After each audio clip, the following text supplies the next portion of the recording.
I know a guy. Let's call him Marcus. Marcus pulled in $110,000 a year. Solid job. No kids. No crazy debt to start with. And by 37, he had almost nothing saved. Not a dime in investments? Emergency fund? Zero. Now before you think, oh, he probably had a gambling problem. Or maybe he got wrecked in crypto. No, nothing like that. Marcus went broke because of Tuesday nights. Every Tuesday, he'd get home from work, mentally fried, sit on his couch, and open his phone. Sometimes it was DoorDash, $40 gone. Sometimes it was Amazon, $60, $80 on stuff he'd forget about by Thursday. Sometimes it was booking a spontaneous weekend trip because he needed a break. And every single time, right before he tapped confirm order, he whispered the same 4 words to himself. I deserve this. Tuesday after Tuesday, month after month, year after year, 4 words. That's all it took to drain a 6-figure income into basically nothing. And look, I'm not telling you this story to judge Marcus. I'm telling you this because there's a very real chance you're doing the exact same thing right now. Maybe not on Tuesdays. Maybe it's Friday night after a brutal week. Maybe it's Sunday afternoon when you're bored and scrolling.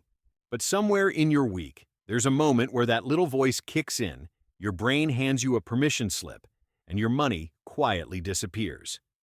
Today I want to get into something that nobody really addresses head-on.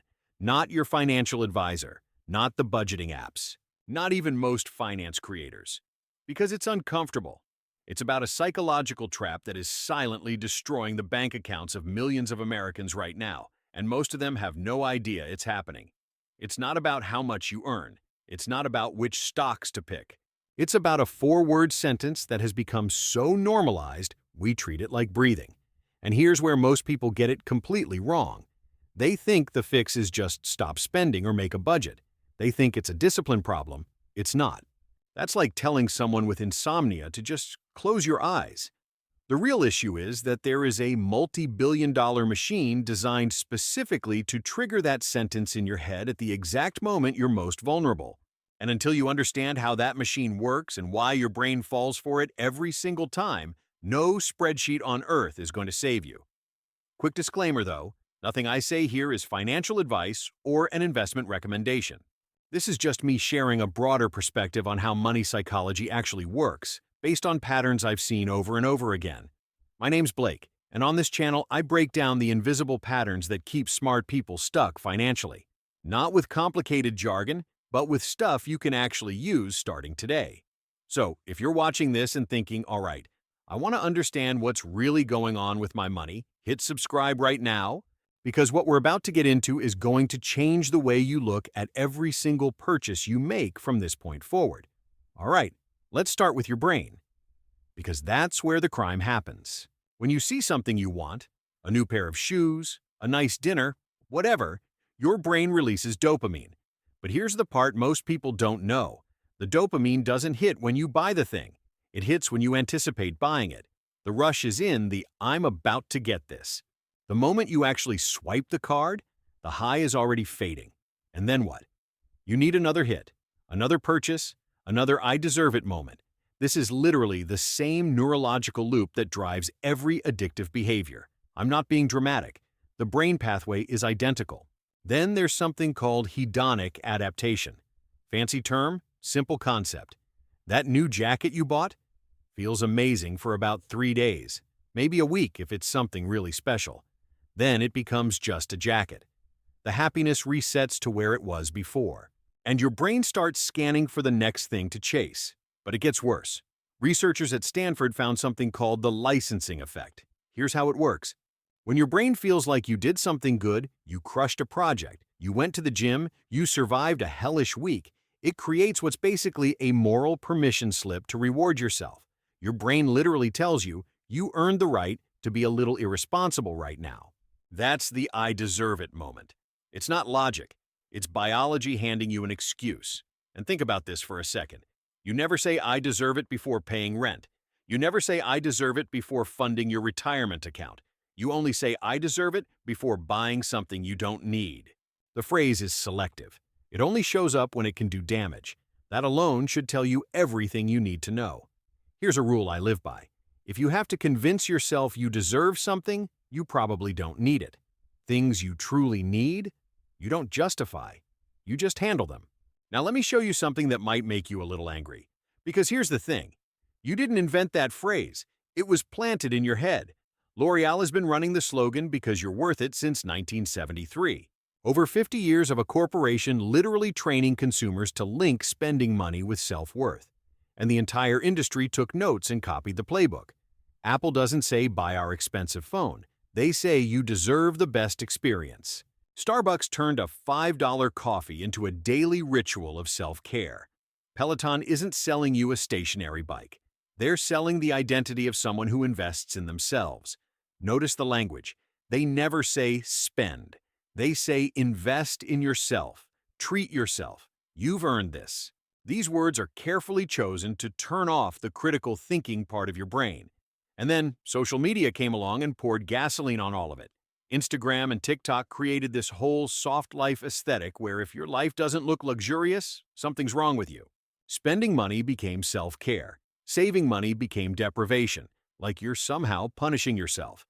The American advertising industry spends over $300 billion a year.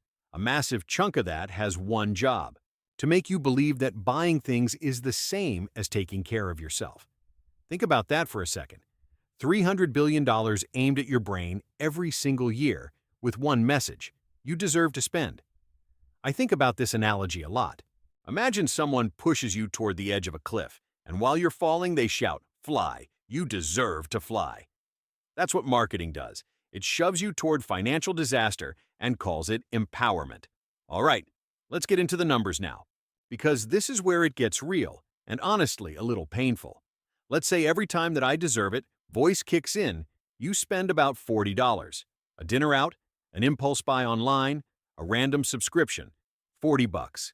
Nothing crazy, right? Now let's say that happens 3 times a week. That's $120 a week. Over a year, that's $6,240, just on I deserve it moments. Here's where it stings. If you took that exact amount and invested it every year in something like the S&P 500, which has historically averaged around 10% annual returns, in 20 years, you'd have roughly $396,000. In 30 years, over $1.1 million. I need you to hear that again.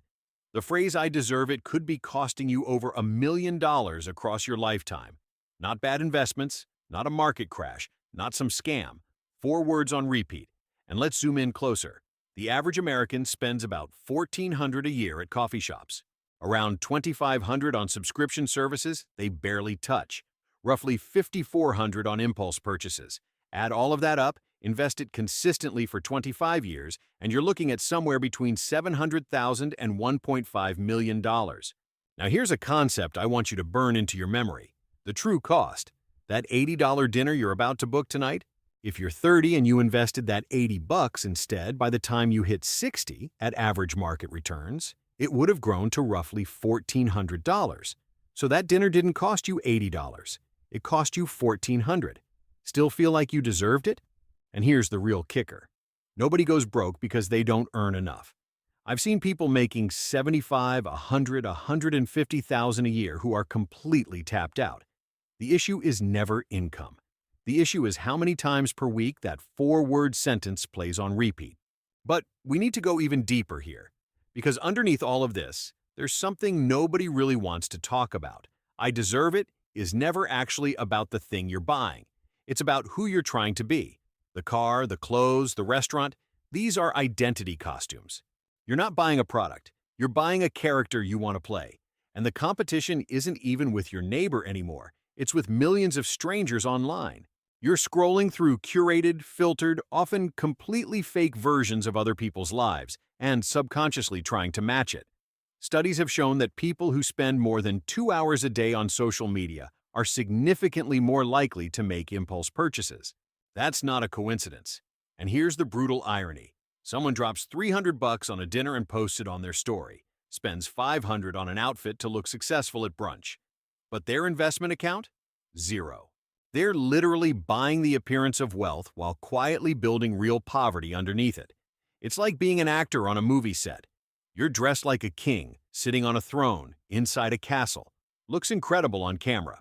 But when the director yells cut, you take off the costume and drive back to your rented apartment. A lot of people are living their lives on the movie set. And the reality behind the scenes? They don't want anyone to see it. There's a line that's been floating around for years. We buy things we don't need with money we don't have to impress people we don't like. And honestly, it hits different when you actually sit with it for a minute. All right, so we've identified the trap. We've looked at the psychology, the marketing, the math, the identity game. Now what? How do you actually flip this thing around? Here's one question that genuinely changed everything for me. Instead of asking, do I deserve this thing? I started asking, do I deserve the consequences of buying this thing? Do I deserve the credit card debt that comes with it? Do I deserve the stress of figuring out how to cover it? Do I deserve showing up at 50 years old with nothing invested? If the answer to any of those is no, then you don't deserve the purchase either. You deserve more than it. Here's how I think about it now. I don't deserve a $100 dinner. I deserve not having financial anxiety. I don't deserve a new car on a 72-month loan. I deserve the freedom to walk away from a job I hate whenever I want. I don't deserve a $5,000 vacation funded by a credit card. I deserve taking that same trip, paid in full, in cash, with absolutely zero guilt. And I keep coming back to this idea of your future self. Every time you say, I deserve it, and tap that card, you're not treating yourself. You're robbing the version of you at 45, 50, 60. That person is out there somewhere in the timeline, watching you, hoping you'll stop. Picture this. A version of you from 20 years in the future could send you one text message right now. What do you think it would say? I'm pretty confident it wouldn't be wish you'd bought more sneakers, bro. Real self-care isn't a shopping cart. People with emergency funds sleep better at night. People with investments have options. People with options have freedom. And freedom is the most expensive thing money can buy, and it never ever comes from an impulse purchase. So let me leave you with 5 things you can actually do starting right now. First, the 48-hour rule. Anytime you want to buy something that isn't essential, wait 48 hours. Don't delete it from your cart. Just wait. If after 2 full days you still want it and it makes financial sense, go ahead. But most impulse urges die within the first 24 hours. You're not saying no forever. You're saying not right now, and that tiny gap is enough to break the spell. Second, flip the trigger. Every time that I deserve it phrase pops into your head, instead of spending the money, transfer that exact amount into an investment or savings account. Turn the temptation into fuel. The same moment that used to drain your account now builds your wealth. Third, disconnect your identity from what you buy. Your value as a person is not defined by what you wear, what you drive, or where you eat. If it were, the most indebted people in America would be the most valuable humans alive, and they're clearly not. Try this right now.